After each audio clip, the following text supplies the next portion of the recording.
الحمد لله نحمده ونستعينه ونستغفره ونؤمن به ونتوكل عليه ونعوذ بالله من شرور أنفسنا ومن سيئات أعمالنا من يهده الله فلا مضل له ومن يضلله فلا هادي له ونشهد أن لا إله إلا الله وحده لا شريك له ونشهد أن سيدنا ومولانا محمد صلى الله تعالى عليه وسلم وعلى آله وأصحابه أجمعين. أما بعد، قال الله تبارك وتعالى في كتابه المجيد: أعوذ بالله من الشيطان الرجيم، بسم الله الرحمن الرحيم. سبحان الذي أسرى بعبده ليلا من المسجد الحرام إلى المسجد الأقصى الذي باركنا حوله لنريه من آياتنا إنه هو السميع البصير.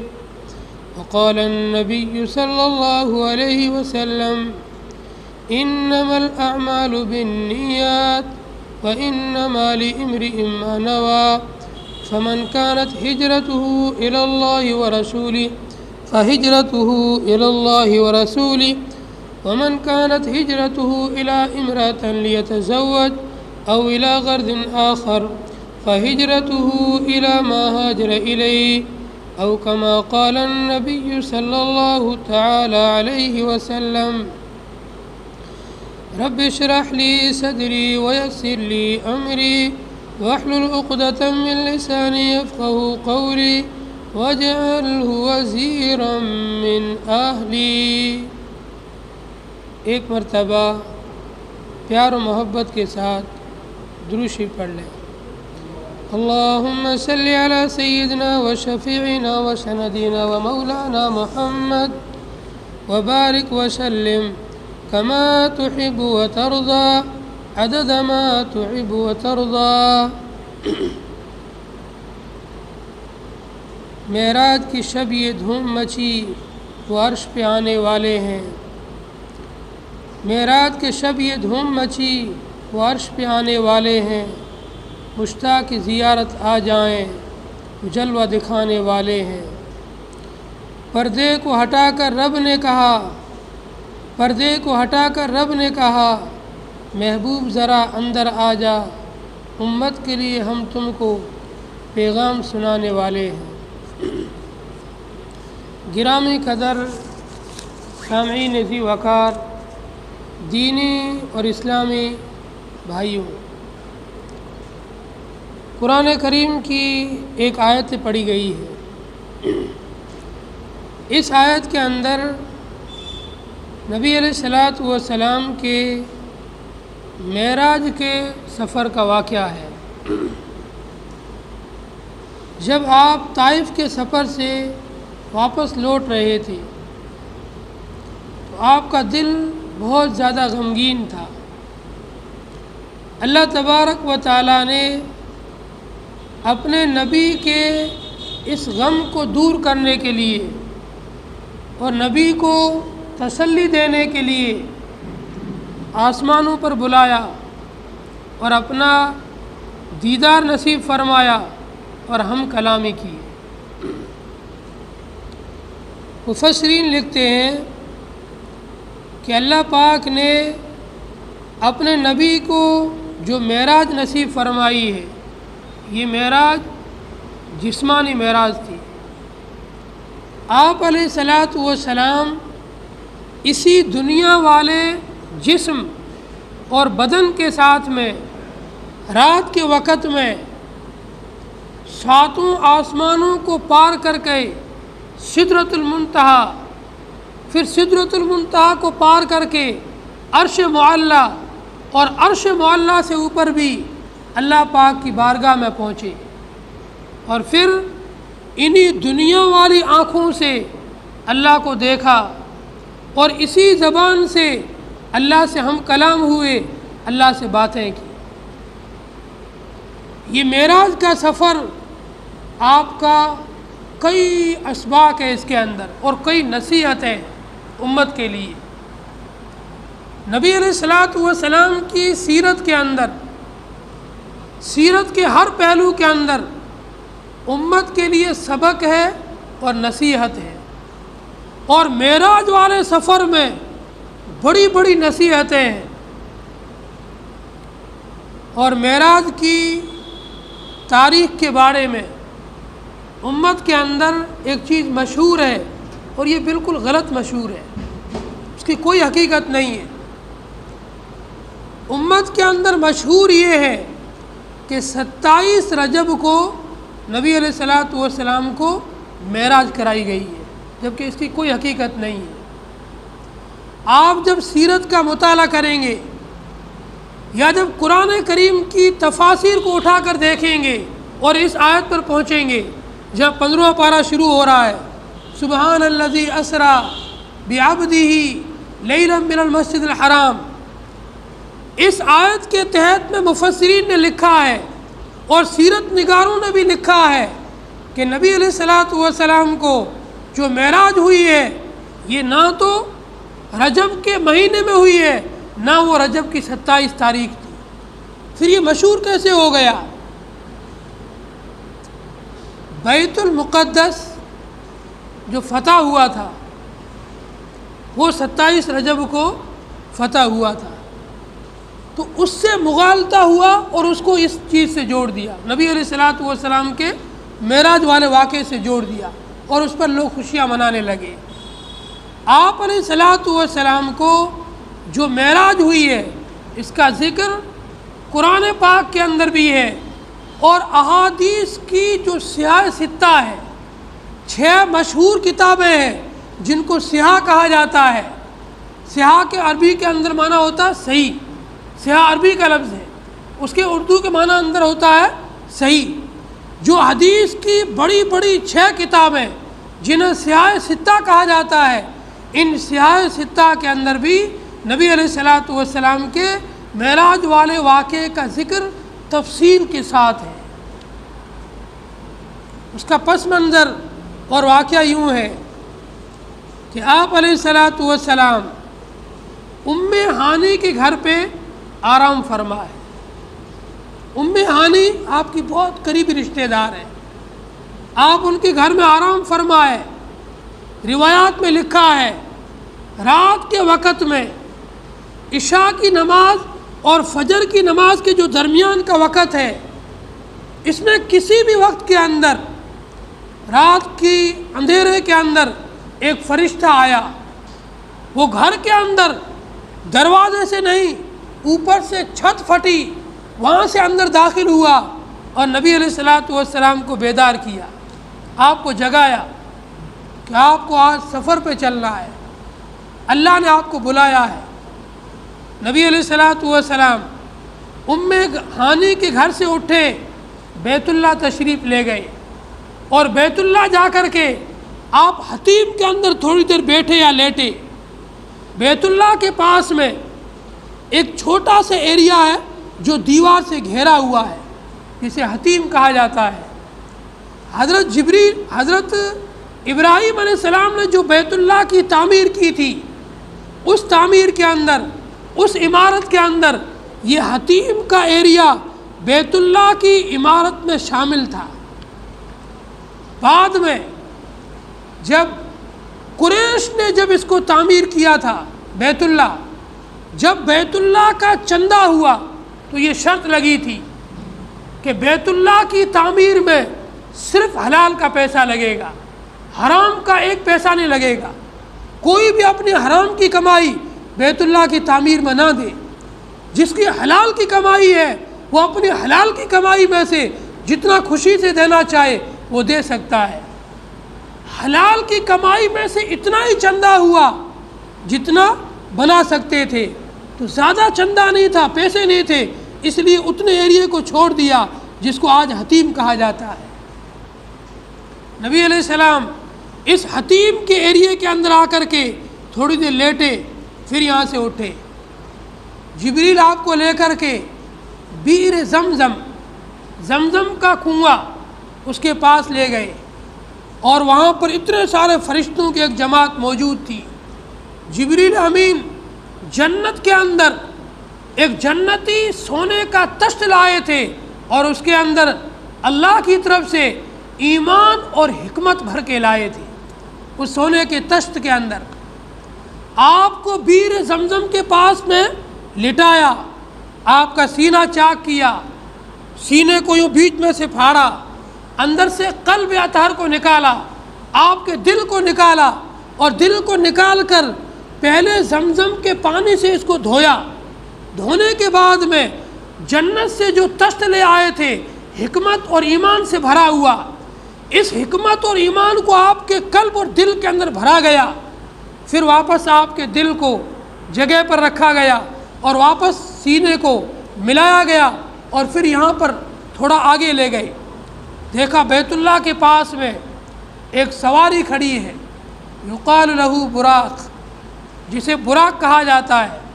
مفسرین لکھتے ہیں یہ کھچر سے بڑی تھی اور گھوڑے سے چھوٹی تھی، ایسی سواری تھی۔ آپ کو اس پر سوار کیا گیا۔ اس کی رفتار اتنی تیز تھی جیسے بجلی کی رفتار ہوتی ہے۔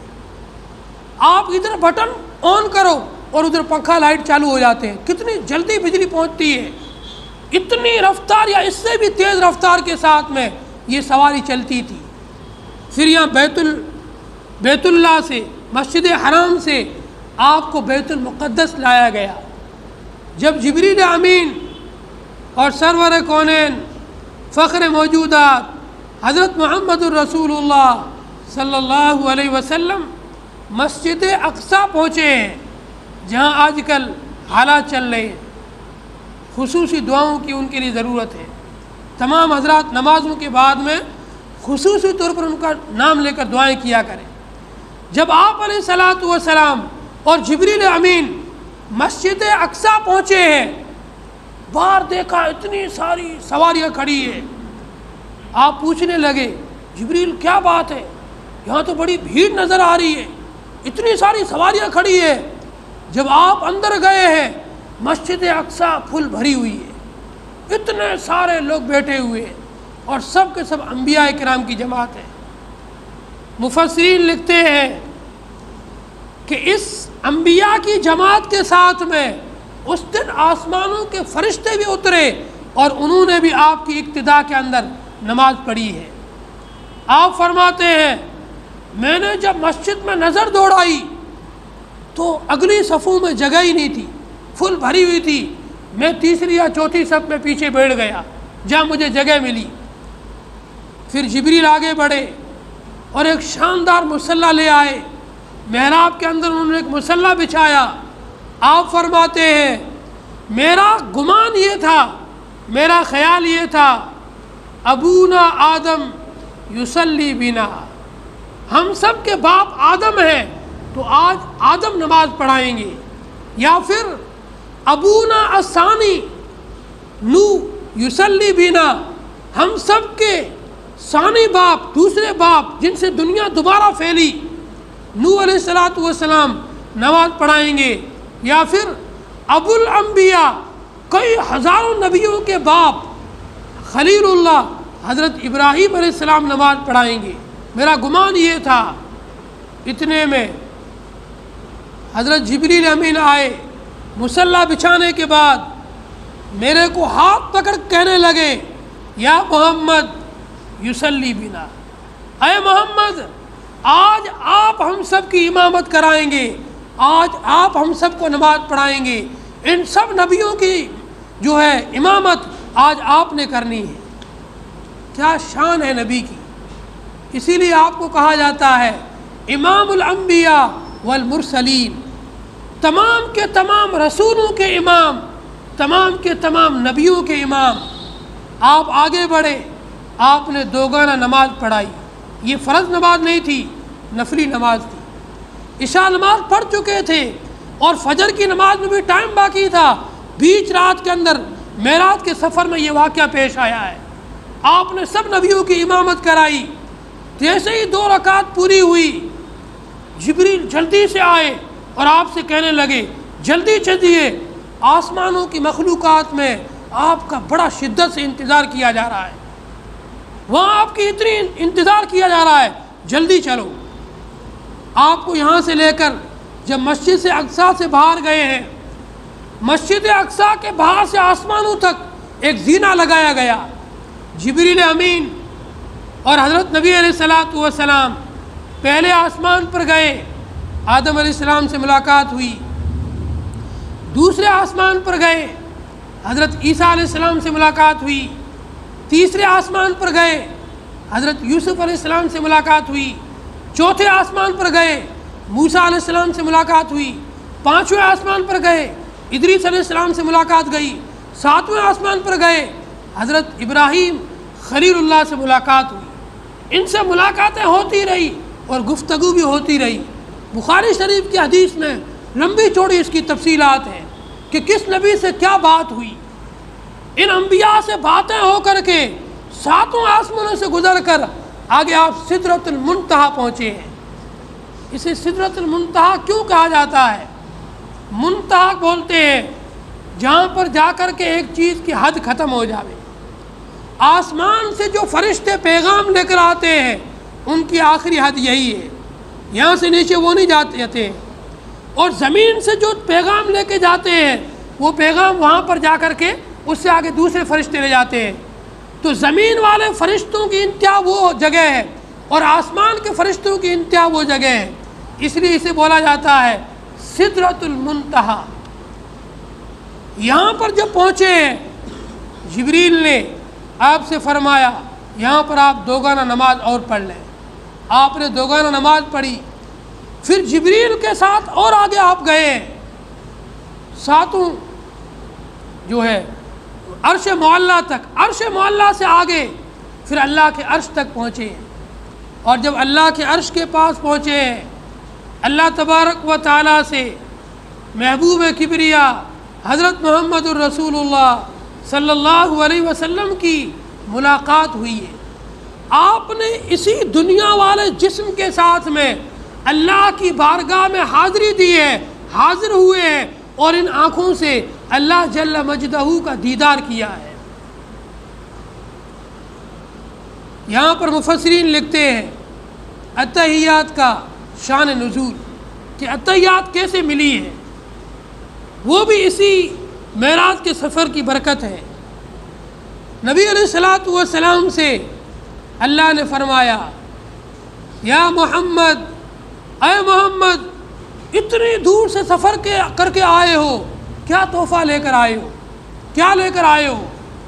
آپ نے ابدیت کا اظہار فرمایا، التحیات للہ والصلوات والطیبات، کہ بندہ اللہ کو دے ہی کیا سکتا ہے، میری جتنی بھی زبانی عبادتیں ہیں وہ سب آپ کے لیے، میری جتنی بھی بدنی عبادتیں ہیں وہ سب آپ کے لیے، میری جتنی بھی مالی عبادتیں ہیں وہ سب آپ کے لیے۔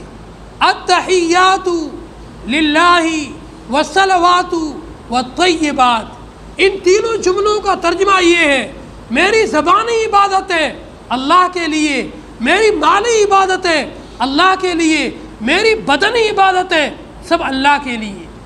جب نبی نے اللہ کے سامنے یہ اقرار کیا کہ میری جانی، میری مالی عبادتیں، میری بدنی عبادتیں، میری زبانی عبادتیں سب اللہ کے لیے، اللہ نے جواب دیا السلام علیکہ۔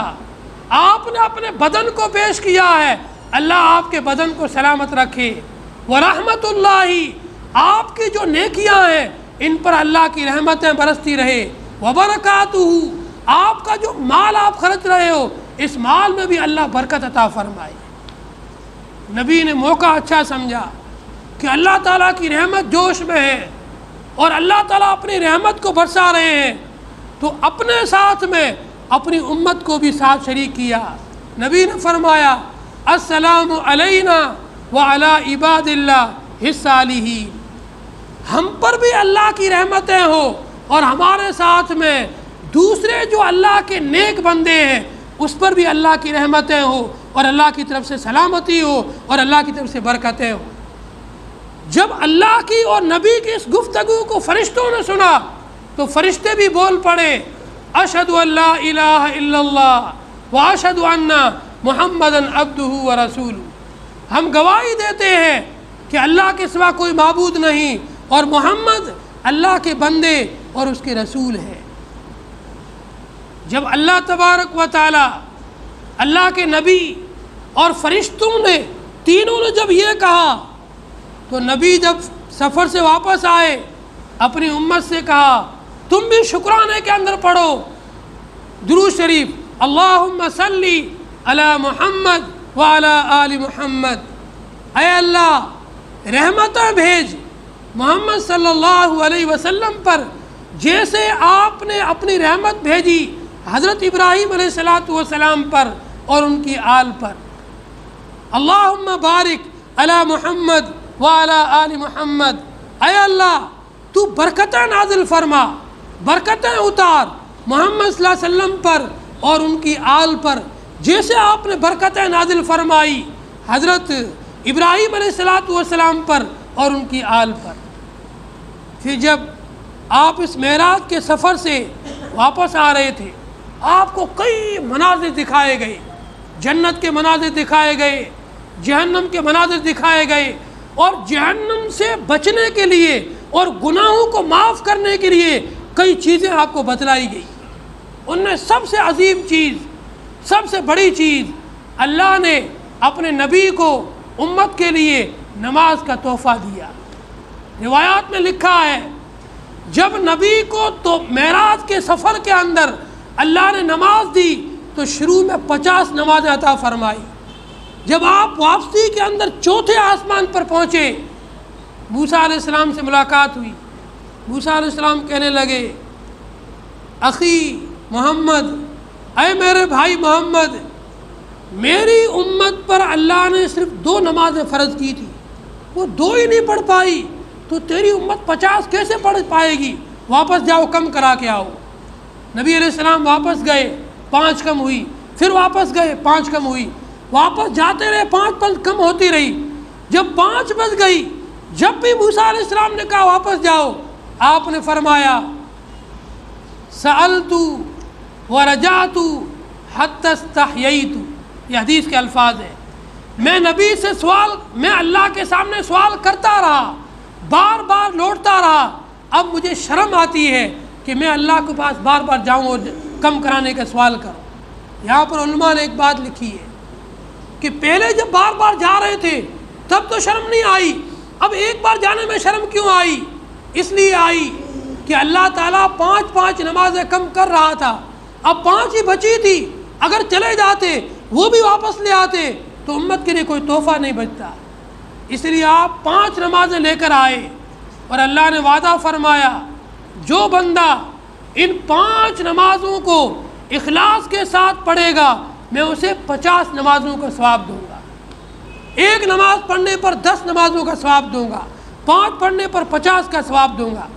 ثواب تو اللہ نے وہی باقی رکھا ہے لیکن عمل کے اندر کمی کر دی ہے، کام تمہیں تھوڑا کرنا ہے، ثواب جو پہلے دیا تھا وہ کا وہ باقی رکھا ہے۔ یہ نبی علیہ السلام کا معراج کا مبارک سفر تھا، جس سفر کے اندر اللہ نے اتنا عظیم تحفہ دیا، جس تحفہ ہمارے ایمان کی روح ہے اور مسلمانوں کی جان نماز ہے۔ جب تک مسلمان نماز کو پابندی سے پکڑے رہیں گے دنیا میں یہ غالب رہیں گے، دنیا میں یہ حکمراں بن کے رہیں گے، قائد بن کے رہیں گے۔ جب نماز میں سستی اور غفلت برتیں گے ان کی ہوا اکھڑ جائے گی، ان کی طاقت ختم ہو جائے گی، ان کی غلبہ جو ہے پستی میں بدل جائے گا، یہ ذلیل و خوار ہو جائیں گے۔ اس لیے اگر عزتیں چاہتے ہو، مقام چاہتے ہو، سکون چاہتے ہو اور بلند مرتبہ چاہتے ہو تو نماز کی پابندی کرو۔ نماز کے اندر اللہ نے عزت بھی رکھی ہے، سکون بھی رکھا ہے، بلند مقام بھی رکھا ہے اور ہر قسم کا خیر ہی خیر رکھا ہے۔ اللہ تعالی ہم سب کو معراج کے سفر سے نصیحت حاصل کر کے نماز کی پابندی کرنے